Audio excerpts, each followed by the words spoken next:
I think he's an excellent nominee. He'll be a fine chair if confirmed.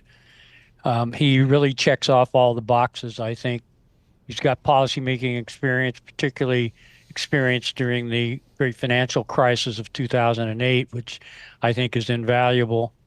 Very good experience at the Fed. He knows how the Fed works internally and will be able to navigate that institution's internal pressures and such.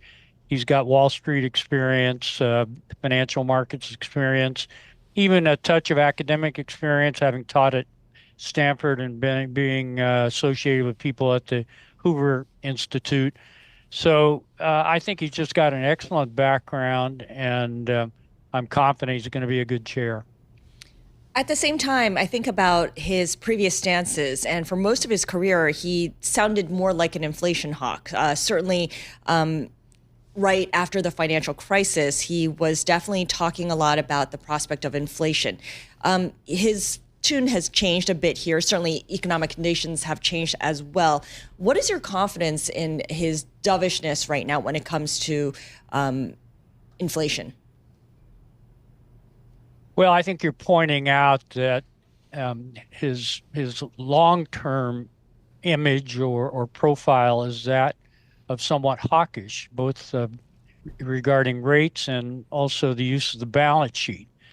At the same time, in recent years, he has aligned himself a bit more with the Trump administration and the White House.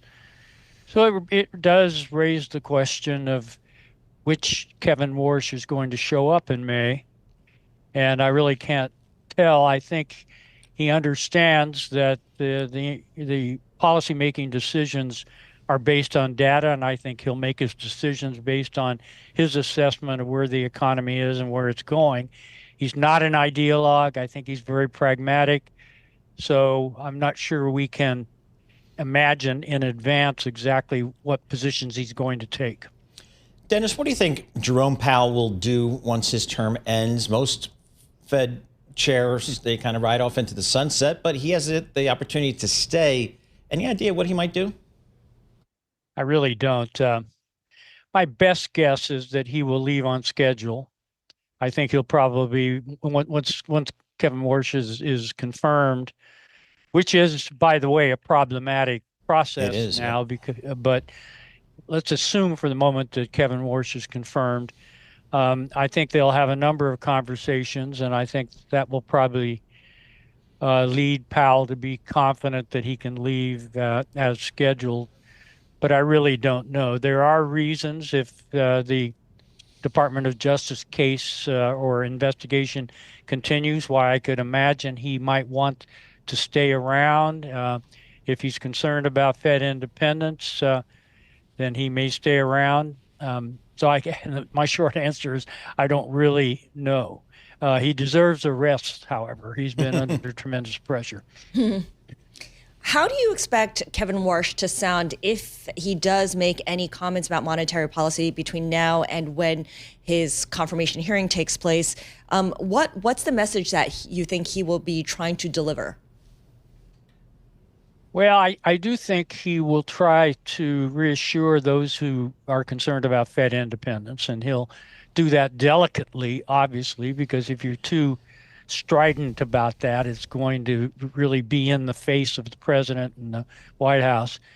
At the same time, I think he'll probably repeat some of what he said, where he has a belief that partly because of structural changes in the economy, the advent of AI and such, that rates can go lower. And that will be music to the ears of the White House. Dennis, what do you think the data is telling this Fed Reserve right now about interest rates? I think the data are saying that it's a good idea to wait for a while and see how the economy evolves, see if there is a negative breakout either in employment or in inflation, and then react to that. I don't think the data call for any near-term action. So is your call for no change to interest rates until June, perhaps. I mean, if Kevin Warsh gets confirmed, he probably would start around June. That's right. I think that's a very plausible forecast for policy, that we won't see any further rate cuts through the end of Powell's tenure in the position, and the earliest would be this summer.